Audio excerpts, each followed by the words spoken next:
Hello friends, आप सबका कक्षा 10 विज्ञान विषय की अध्याय 14 की प्रश्न उत्तर की इस क्लास में हार्दिक स्वागत है। हमने चैप्टर की व्याख्या बहुत अच्छे से पढ़ ली है। अगर आपने वो क्लासेस नहीं देखी है तो चैनल की प्लेलिस्ट पर जाकर आप उन क्लासेस को आराम से देख सकते हैं। आज की इस क्लास में आपके अध्याय 14 की पाठ के भीतर जो प्रश्न दिए गए हैं उन सभी प्रश्नों के उत्तर जानने की कोशिश करेंगे। चलिए क्लास शुरू करते हैं। देखें, सबसे पहला प्रश्न जो दिया गया है वो है, ऊर्जा का उत्तम स्रोत किसे कहते हैं। प्रश्न है, ऊर्जा का उत्तम स्रोत किसे कहते हैं। तो यहाँ पर मैं प्रश्नों को बहुत ज्यादा नहीं समझाऊंगा क्योंकि हमने चैप्टर की व्याख्या के दौरान सभी चीजों को बहुत अच्छे से समझा रखा है। ठीक है, तो आप व्याख्या वाली क्लास जरूर देखें। तो ऊर्जा का उत्तम स्रोत वह स्रोत है जिसकी सबसे पहली विशेषता है कि जिसका प्रति एकांक द्रव्यमान क्या हो, अधिक कार्य करे। मतलब जिसकी कम से कम मात्रा से ज्यादा ऊष्मा हमें प्राप्त हो, उसे हम क्या कहेंगे, अच्छा ईंधन कहेंगे। दूसरा, जिसका भंडारण का मतलब उसका रख रखाव, उसका एकत्रीकरण और परिवहन का मतलब है एक स्थान से दूसरे स्थान पर उसका जो परिवहन है, स्थानांतरण है, वो क्या हो, सरल हो। तीसरी विशेषता, जो आसानी से क्या हो जाए, प्राप्त हो जाए। और चौथी विशेषता, कैसा हो, सस्ता हो। अगर किसी ऊर्जा की स्रोत में ये सारी विशेषताएं मौजूद है तो हम कहेंगे कि ये ऊर्जा का या ईंधन का एक उत्तम स्रोत है। ठीक है, पहली विशेषता कि उसके प्रति एकांक द्रव्यमान से हमें ज्यादा से ज्यादा ऊर्जा प्राप्त हो, उसका भंडारण और परिवहन आसान हो, आसानी से वो उपलब्ध हो जाए और कैसा हो, सस्ता हो।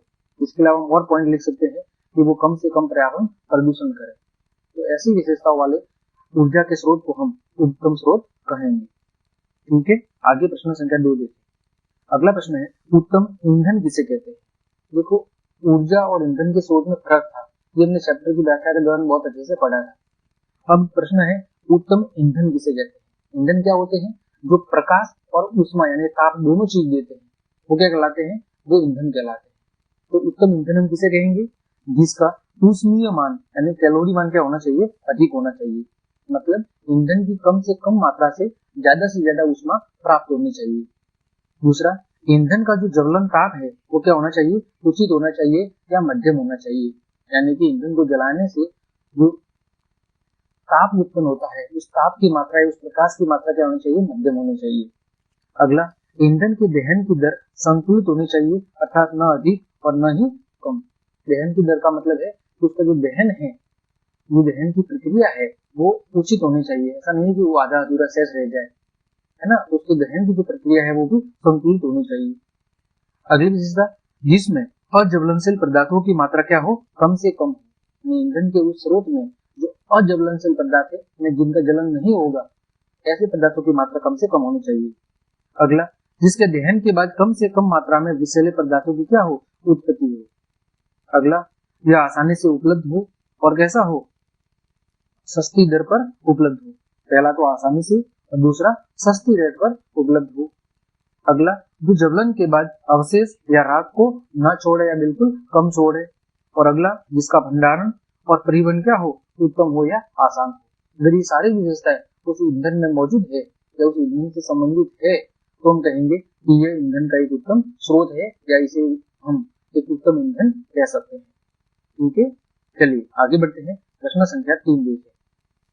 दिया गया है, यदि आप अपने भोजन को गर्म करने के लिए किसी भी ऊर्जा स्रोत का उपयोग कर सकते हैं तो आप किस प्रकार का उपयोग करेंगे और क्यों। ये बोल रहा है कि यदि आप अपने भोजन को गर्म करने के लिए किसी भी प्रकार के ऊर्जा स्रोत का उपयोग कर सकते हैं तो आप किस प्रकार के ऊर्जा स्रोत का उपयोग करेंगे और क्यों करेंगे। तो देखिए, हम अपना भोजन गर्म करने के लिए एलपीजी मतलब लिक्विड पेट्रोलियम गैस यानी द्रवित पेट्रोलियम गैस का क्या करेंगे, उपयोग करना पसंद करेंगे।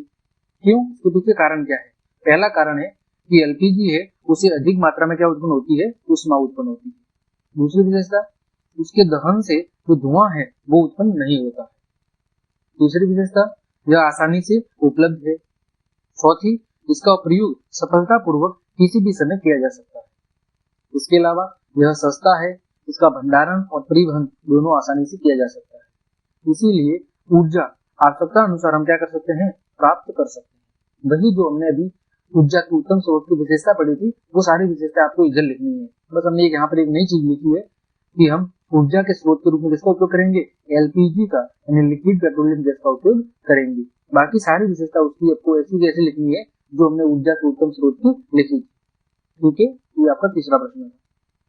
आगे बढ़ते हैं, प्रश्न संख्या 4 देखिए, दिया गया है जीवाश्म ईंधन की क्या हानियां है।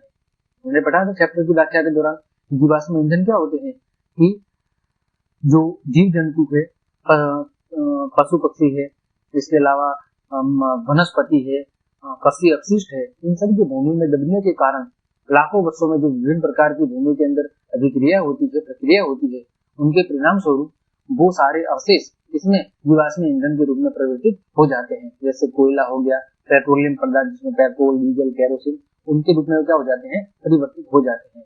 तो ऐसे को हम क्या कहते हैं, जीवाश्म ईंधन। जीवों या सजीवों के जरिए उनकी क्या हुई है, उत्पत्ति हुई है, इसलिए क्या नाम दिया गया, जीवाश्म ईंधन। इसकी हानियां क्या थी, तो देखिए, जीवाश्म ऊर्जा का अनवीकरणीय स्रोत है जो कि सीमित है। ये कैसे स्रोत है, अनवीकरणीय, मतलब एक न एक दिन ये क्या हो जाएंगे, समाप्त हो जाएंगे। ऐसा नहीं है कि हम इनको फिर से उत्पन्न कर पाएंगे, ये हमारे हाथ में नहीं है। तो ये लिमिटेड मात्रा में ही पृथ्वी के अंदर उपस्थित है। तो अगर हम बहुत ज्यादा मात्रा में इनका दोहन करेंगे तो निश्चित रूप से एक दिन ये क्या हो जाएंगे, समाप्त हो जाएंगे। अगला, इसके ज्वलन से, यानी जब हम जीवाश्म ईंधन को जलाते हैं तो कार्बन, नाइट्रोजन और सल्फर के ऑक्साइड क्या होते हैं, उत्पन्न होते हैं, जो स्वास्थ्य के लिए क्या होते हैं, काफी हानिकारक होते हैं। और साथ ही साथ ये जल और भूमि संसाधनों पर भी क्या करते हैं, बुरा प्रभाव डालते हैं।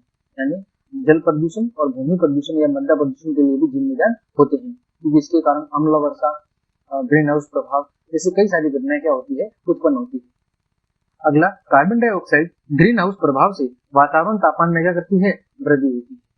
और इन पदार्थों के जलने से जो CO2 मुक्त होती है, तो CO2 के कारण ग्रीन हाउस प्रभाव की स्थिति बनती है और इसी के कारण पृथ्वी का तापमान दिन ब दिन क्या हो रहा है, बढ़ रहा है। तो ये क्या है, ये जीवाश्म ईंधन से होने वाली हानियां है।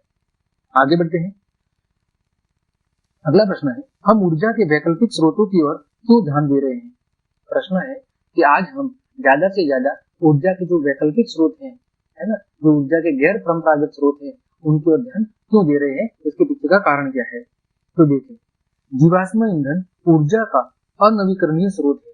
जो जीवाश्म ईंधन है वो क्या है, वो अनवीकरणीय योग्य स्रोत है और हमारे जीवन के लिए ऊर्जा का प्रयोग क्या है, अति आवश्यक है। आज हम रोज आना जाना ऊर्जा से संबंधित आवश्यकताओं की पूर्ति के लिए या तो हम कोयला या फिर पेट्रोलियम जैसे अनवीकरणीय स्रोतों पर क्या करते हैं, निर्भर रहते हुए आए हैं। आज हम ऊर्जा के लिए या ईंधन के रूप में ज्यादा से ज्यादा ऐसे स्रोतों का उपयोग कर रहे हैं जो कैसे हैं, अनवीकरणीय योग्य है। वो एक बार अगर समाप्त हो गए तो फिर से उनका निर्माण करना संभव नहीं, जो कि पृथ्वी की गहराई में संचित है।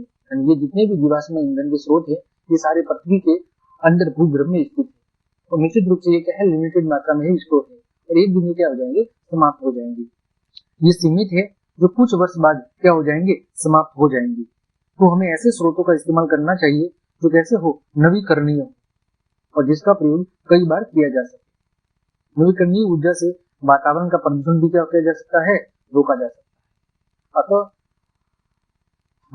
अगर हमें भविष्य में अपनी आवश्यकताओं की पूर्ति के लिए ऊर्जा के स्रोतों को लगातार बनाए रखना है तो हम चाहेंगे कि हम जो अनवीकरणीय स्रोत है उनकी बजाय हम वैकल्पिक स्रोतों की ओर ज्यादा ध्यान दें, क्योंकि वैकल्पिक स्रोत वे स्रोत है जो कभी भी भविष्य में समाप्त नहीं होंगे या एक बार प्रयोग के बाद उन्हें दोबारा से प्रयोग में भी लाया जा सकता है।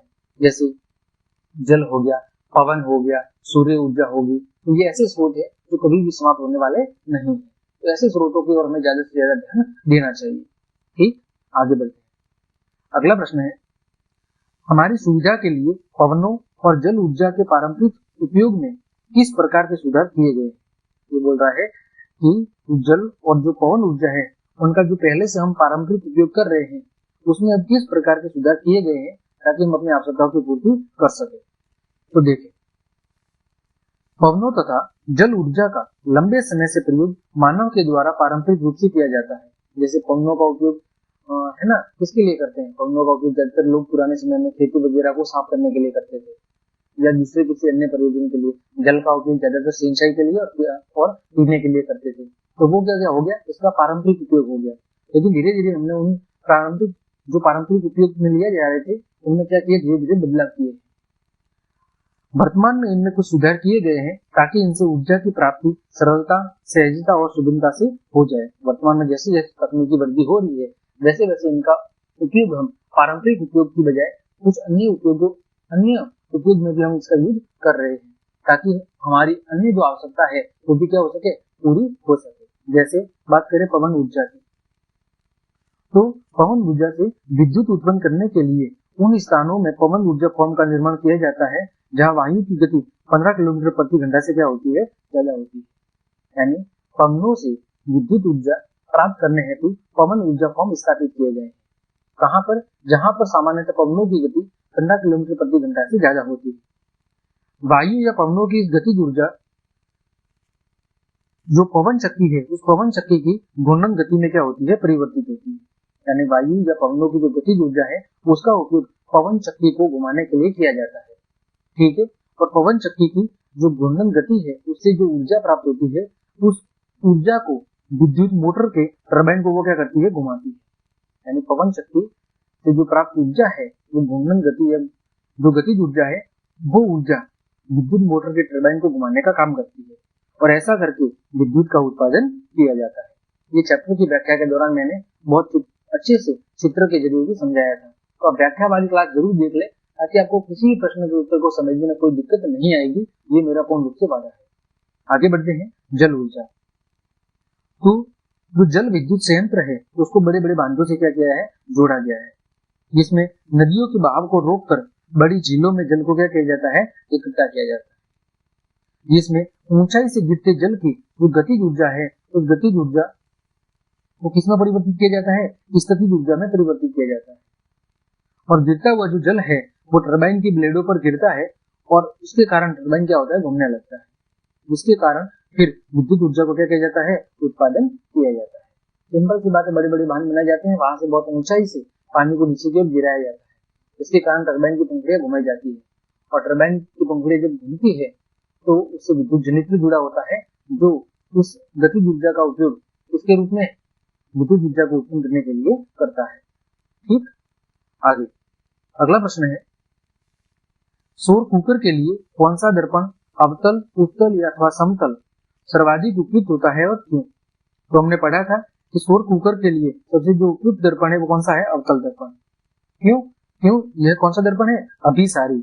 अभिसारी का मतलब है कि सूर्य की किरणों को एक ही स्थान पर फोकसित करने का काम करता है, एक ही स्थान पर इकट्ठा करने का काम करता है। अतः यह सूर्य की अधिक से अधिक किरणों को फोकस करके यानी एक स्थान पर फोकसित करके उच्च तापमान क्या करता है, उत्पन्न करता है। अतः हम सौर कुकर में ज्यादातर किसका उपयोग करते हैं, अवतल दर्पण का उपयोग करते हैं ताकि ज्यादा से ज्यादा प्रकाश को एक जगह इकट्ठा करके वहां के तापमान में वृद्धि की जा सके। ठीक है, चलिए आगे बढ़ते हैं। अगला प्रश्न है, महासागरों से प्राप्त हो सकने वाली ऊर्जाओं की क्या सीमाएं हैं? तुमने पढ़ा था कि महासागरों से 3 प्रकार की ऊर्जा उत्पन्न की जा सकती है। पहली ज्वारीय ऊर्जा, दूसरी तरंग ऊर्जा और तीसरी महासागरीय तापीय ऊर्जा। तो इन तीनों की क्या कमियां या क्या सीमाएं हैं वो आपको बतानी है। सबसे पहली है ज्वारीय ऊर्जा। तो ज्वारीय ऊर्जा का उपयोग करने के लिए हमने पढ़ा था कि किसी जो संकीर्ण क्षेत्र है यानी बांध या जलाशय का जो सबसे कम चौड़ा वाला हिस्सा है, बहुत ही संकरा जो हिस्सा है, वहां पर क्या बनाया जाता है, बांध बना दिया जाता है। अब बांध के द्वार पर क्या किया जाता है, टरबाइन को स्थापित किया जाता है और वहां पर उस ज्वारीय ऊर्जा को विद्युत ऊर्जा में रूपांतरित किया जाता है। तो सबसे बड़ी समस्या क्या है कि प्रत्येक सागर या किसी भी सागर के जो संकीर्ण क्षेत्र है वहां पर बांध को निर्मित करने के लिए उचित स्थितियां होना जरूरी है और वो आसानी से उपलब्ध नहीं होती है ना। सागर के किसी किनारे पर बांध को स्थापित करने के लिए जो आवश्यक स्थितियां होनी चाहिए वो आसानी से उपलब्ध नहीं होती है। तथा हम अधिक मात्रा में ज्वारीय ऊर्जा से विद्युत ऊर्जा का उत्पादन नहीं कर सकते या आज भी इसका व्यवहारिक रूप से बहुत ही कम उपयोग हो पाता है क्योंकि हर जगह बांध को बनाना संभव नहीं है। ठीक है, ये इसकी कमी हो गई। दूसरी थी तरंग ऊर्जा। अब तरंग ऊर्जा में हमने क्या पढ़ा था कि जिस तरह हमने पढ़ा था पवन ऊर्जा कि पवन ऊर्जा से विद्युत ऊर्जा को उत्पन्न करने के लिए पवनों की गति कम से कम 15 किलोमीटर प्रति घंटा से अधिक होनी चाहिए। ठीक उसी तरह बात किया तरंग ऊर्जा। तो तरंग ऊर्जा का अगर हमें व्यवहारिक रूप से उपयोग करना है तो तरंगों का अत्यंत क्या होना जरूरी है, प्रबल होना जरूरी है। क्यों? क्योंकि तरंग अगर प्रबल होगी तभी उस तरंगों की गतिज ऊर्जा के जरिए टरबाइन की पंखुड़ियों को घुमाया जा सकता है। यदि तरंगों की जो क्षमता है वो अगर प्रबल नहीं है, वो टरबाइन की पंखुड़ियों को घुमाने में समर्थ नहीं है, तो ऐसी स्थिति में हम उस तरंग ऊर्जा का उपयोग नहीं कर सकते। तो समस्या ये है कि विश्व भर में ऐसे बहुत ही स्थान कम है जहां पर सागर के तटों पर तरंगें इतनी प्रबलता से टकराती हो कि उनकी ऊर्जा को विद्युत ऊर्जा में क्या किया जा सके, रूपांतरित किया जा सके। तरंगों की जो प्रबलता है वो हर जगह एक जैसी नहीं होती, यानी बहुत कम ऐसे स्थान है विश्व में जहां पर तटों पर पहुंचने वाली जो तरंग है उनकी प्रबलता बहुत ही अधिक होती है, अतः इनका भी ज्यादा व्यावहारिक रूप में उपयोग नहीं हो पाता है। अगली हमने पढ़ी थी महासागरीय तापीय ऊर्जा। इसमें हम क्या कर रहे थे कि जो समुद्र का पृष्ठ है, जल का पृष्ठ है, और जो समुद्र के भीतर का जो जल है उनके तापमान में जो अंतर पाया जाता है, उस तापमान में अंतर का उपयोग हम क्या करते हैं, विद्युत ऊर्जा को उत्पन्न करने के लिए करते हैं। तो सागरीय तापीय ऊर्जा की प्राप्ति के लिए जो संयंत्र है जिसे OTEC है ना, हमने पढ़ा था महासागरीय तापीय विद्युत ऊर्जा संयंत्र, वो तभी कार्य कर सकता है जब महासागर के पृष्ठ पर जल का ताप तथा 2 किलोमीटर की गहराई पर जल के ताप में कितना अंतर होना चाहिए, कम से कम 20 डिग्री सेल्सियस का अंतर होना चाहिए। और इससे अगर ऐसी परिस्थिति नहीं है तो ये विधि हमारे कोई काम की नहीं है। तो महासागर से प्राप्त होने वाली जो तीनों ही प्रकार की ऊर्जा है, उन तीनों ही प्रकार की ऊर्जा के साथ कई सारी लिमिटेशन या सीमाएं जुड़ी हुई है, अतः इस कारण से व्यवहारिक रूप में इनका बहुत ही कम उपयोग हो पाता है। ठीक, चलिए आगे बढ़ते हैं। भूतापीय ऊर्जा क्या होती है, मैंने बहुत अच्छे से पढ़ा था, जैसा कि नाम से पता चल रहा है, भू का मतलब पृथ्वी और तापीय का मतलब ताप। तो जब भूमिगत जल इन तपे हुए स्थलों के संपर्क में आता है तो क्या होती है, भाप उत्पन्न होती है। हमने पढ़ा था कि भूमि के अंदर ऐसे कई सारे क्या है, तप्त स्थल है या गर्म स्थान है, और जब इन तप्त स्थलों के संपर्क में क्या आता है, जल आता है, तो क्या बन जाता है, भाप बन जाता है। और जब भाप चट्टानों के बीच में फंस जाती है तो इसका दाब क्या हो जाता है, बहुत अधिक बढ़ जाता है, और फिर पाइप डालकर भाप को क्या किया जाता है, उचित विधि के द्वारा बाहर निकाल दिया जाता है, और फिर उसकी सहायता से विद्युत जनित्रों के द्वारा विद्युत उत्पन्न की जाती है। यानी इस भाप का उपयोग टरबाइन को घुमाने के लिए किया जाता है, और उसकी मदद से फिर इस ऊर्जा को किसमें बदला जाता है, विद्युत ऊर्जा में बदला जाता है। तो इन तप्त स्थलों से प्राप्त होने वाली जो ऊर्जा है वो भूतापीय ऊर्जा कहलाती है। अगला प्रश्न है, नाभिकीय ऊर्जा का क्या महत्व है, कि जो नाभिकीय ऊर्जा है उस नाभिकीय ऊर्जा का क्या महत्व है, क्या उसकी इंपॉर्टेंस है, वो हमें बताना है। तो नाभिकीय ऊर्जा से उत्पन्न ऊर्जा को या नाभिकीय अभिक्रिया से उत्पन्न ऊर्जा को कौन सी ऊर्जा कहते हैं, नाभिकीय ऊर्जा कहते हैं। यहाँ पर आप लिख लें नाभिकीय अभिक्रिया। नाभिकीय अभिक्रिया से उत्पन्न ऊर्जा को क्या कहते हैं, नाभिकीय ऊर्जा कहते हैं।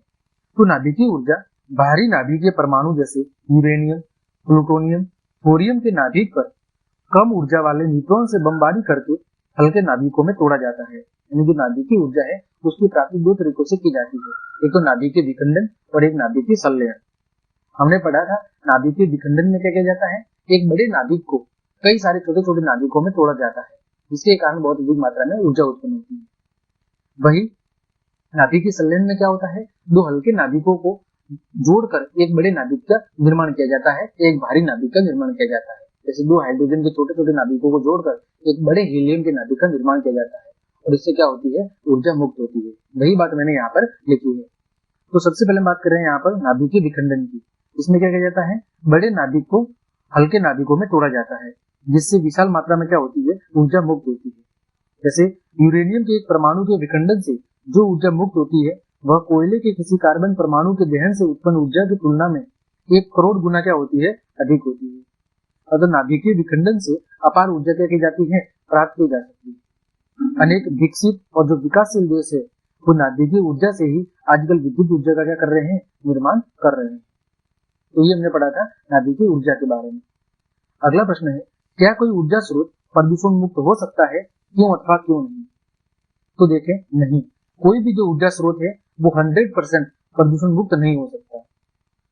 सौर सेल जिसे हम कहते हैं कि ये प्रदूषण मुक्त है, लेकिन सौर सेल के निर्माण में भी पर्यावरण क्या होती है, हानि होती है। तो वास्तविकता में ऐसा कोई भी स्रोत नहीं है जो 100% क्या हो, शुद्ध हो, या जिससे बिल्कुल भी प्रदूषण ना फैलता हो। ठीक है, अगला प्रश्न देखें, रॉकेट ईंधन के रूप में हाइड्रोजन का उपयोग किया जाता है, क्या आप इसे सीएनजी की तुलना में अधिक स्वच्छ ईंधन मानते हैं, क्यों अथवा क्यों नहीं। तो हाँ, हम कहेंगे कि हाइड्रोजन है वो सीएनजी की तुलना में स्वच्छ ईंधन है, क्योंकि यह कार्बन मोनोऑक्साइड उत्पन्न नहीं करता, बल्कि ये दहन होने पर क्या उत्पन्न करता है, जल उत्पन्न करता है, जिससे प्रदूषण नहीं फैलता है। अतः जो हाइड्रोजन है वो सीएनजी की तुलना में अधिक क्या है, लाभदायक है या अच्छा ईंधन कह सकते हैं। अगला प्रश्न है, ऐसे 2 ऊर्जा स्रोतों के नाम लिखिए जिन्हें आप नवीकरणीय मानते हैं, अपने चयन के लिए तर्क दीजिए। तो हम कहेंगे वायु ऊर्जा, पवन ऊर्जा और जो सागरीय ऊर्जा है वो कौन से स्रोत है, नवीकरणीय ऊर्जा स्रोत है, क्योंकि इनका प्रयोग तब तक किया जा सकता है जब तक हमारा सौर परिवार की जो समान परिस्थितियां है वो बनी रहेगी।